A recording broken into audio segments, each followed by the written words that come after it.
Hello, I am Jenna Lisilaw and I will perform basic chair massage. Alcohol for disinfection, for attunement, prayer for holistic healing, deep breathing, and right side for stimulation. Second, sa hand and arms. So, una, hand flex and dorsiflex. Circular rest stretch with finger pulling in 3 areas.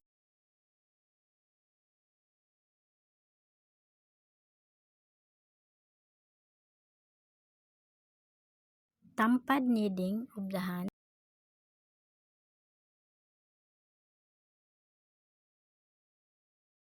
Tampad kneading on the four corner of the arms.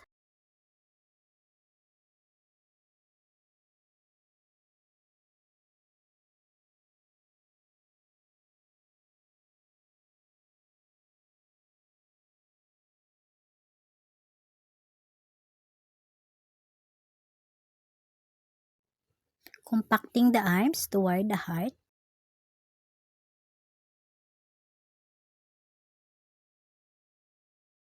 Circular friction of the arms towards the heart.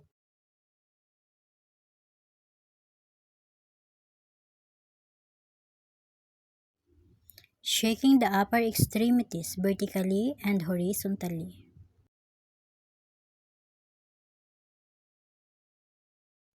Then repeat to another side. Hand flex and dorsiflex. Circular rest stretch with finger pulling in 3 areas.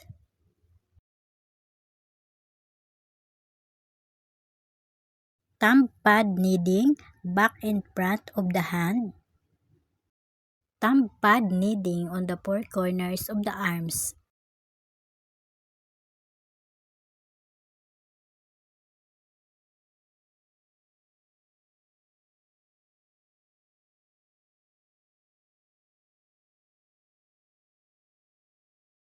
Circular friction of the arms towards the heart.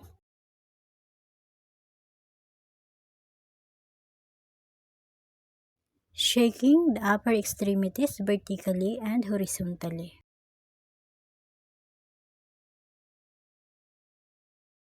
Let us proceed to shoulders.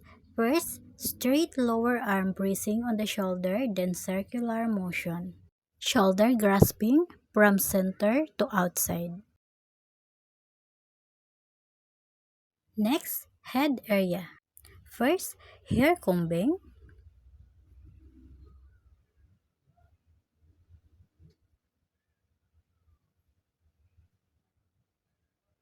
Second, finger pad kneading on the head.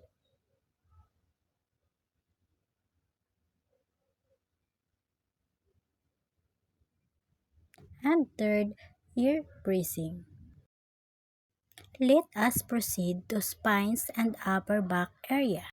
First is thumb bracing on the sides of the spine.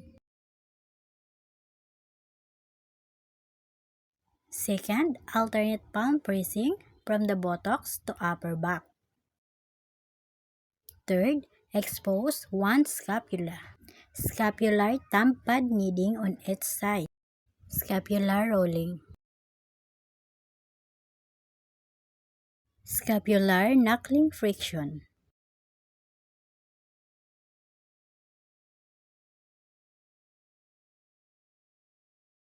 Scapular cupping.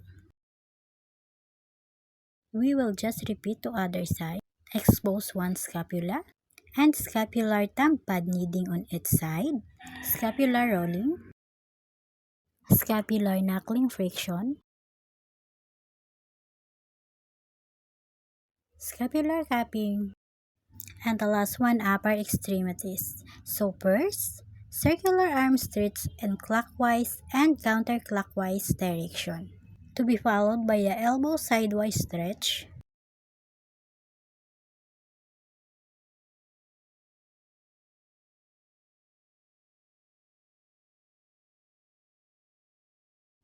Next, butterfly arm stretch with deep breathing process.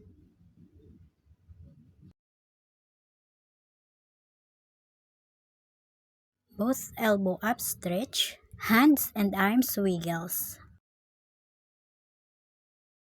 Thank you so much for watching.